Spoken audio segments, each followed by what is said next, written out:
ఈరోజు మనం గౌతమ బుద్ధుని జీవిత కథ తెలుసుకుందాం. గౌతమ బుద్ధుడు అసలు పేరు సిద్ధార్థ గౌతముడు. నేపాల్లో ఉన్న లుంబిని నగరంలో జన్మించాడు. ఆయన తండ్రి శుద్ధోదనుడు, తల్లి మాయాదేవి. సిద్ధార్థుడు రాజు కుటుంబంలో జన్మించాడు. సిద్ధార్థ గౌతముడు రాజభవనంలోనే జీవించాలని, ఎలాంటి బాధలు చూడకుండా ఉండాలని రాజు శుద్ధోదనుడు ఏర్పాట్లు చేశాడు. కాని ఒకరోజు సిద్ధార్థ గౌతముడు నగరంలో విహరించడానికి వెళ్ళినప్పుడు ఒక ముసలి వృద్ధుడు, ఒక రోగి, ఒక మృతదేహం, ఒక సన్యాసి కనిపించారు. ఈ దృశ్యాలు ఆయనను ఆలోచింపజేశాయి. జీవితంలో ఆనందం కంటే బాధలు ఎక్కువగా ఉంటాయని గ్రహించి ఆయన నిజమైన జీవితార్థాన్ని తెలుసుకోవాలని సంకల్పించిన సిద్ధార్థ గౌతముడు 29 సంవత్సరాల వయసులో భార్య యశోధర, కుమారుడు రాహులుడిని వదిలి రాజభవనాన్ని విడిచిపెట్టి సన్యాస జీవితం ప్రారంభించారు. 6 సంవత్సరాల పాటు గాఢమైన తపస్సు చేసి 35 సంవత్సరాల వయసులో బీహార్లోని బోధ్గయా అనే చోట బోధివృక్షం కింద ధ్యానం చేశారు. 49 రోజుల పాటు కళ్ళు మూసుకొని ధ్యానం చేసిన తరువాత బుద్ధుడు జ్ఞానం పొందినవారయ్యారు. బుద్ధుడు తన బోధనలో 4 సత్యాలు చెప్పారు. 1. జీవితంలో బాధలు తప్పవు. 2. ఆశ, మమకారం వల్లే బాధలు వస్తాయి. 3. బాధల నుంచి బయటపడవచ్చు. 4. దానికి మార్గం అష్టాంగ మార్గం. అష్టాంగ మార్గం అంటే సత్యం మాట్లాడడం, మంచిగా ఆలోచించడం, న్యాయంగా జీవించడం, ఇతరులకు సహాయం చేయడం, ధ్యానం చేయడం. 80 సంవత్సరాల వయసులో కుషీనగర్ అనే ఊరిలో బుద్ధుడు మరణాన్ని పొందారు.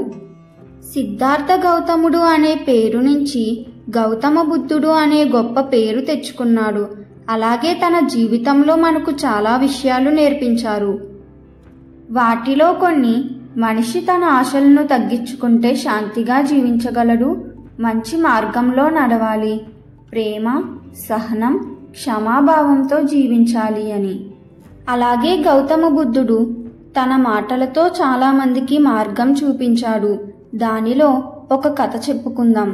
ఒక యువకుడు గౌతమ బుద్ధుని దగ్గరకు వచ్చి, భగవాన్, నేను మనసును నియంత్రించుకోలేకపోతున్నాను, శాంతిని పొందడం కష్టంగా అనిపిస్తుంది, దయచేసి నాకు మార్గం చూపండి అని అడిగాడు.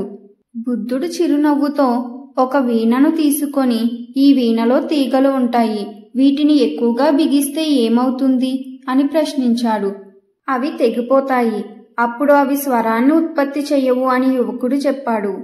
అప్పుడు బుద్ధుడు, మన జీవితంలో కూడా ఇదే సత్యం. మనసును చాలా కఠినంగా నియంత్రించుకుంటే అది అసహనానికి గురవుతుంది.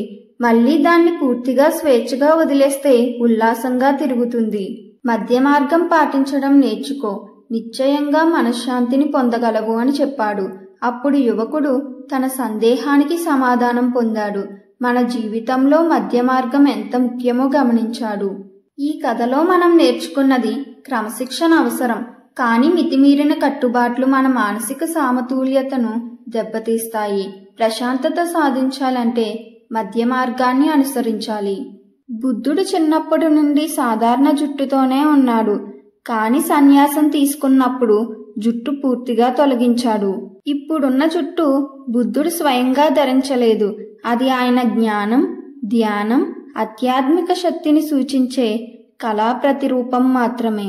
గౌతమ బుద్ధుడు బోధివృక్షం కింద జ్ఞానం పొందిన తరువాత ఆయనను గౌరవిస్తూ శిల్పకళా రూపంలో తలపై ముడిని చూపించారు.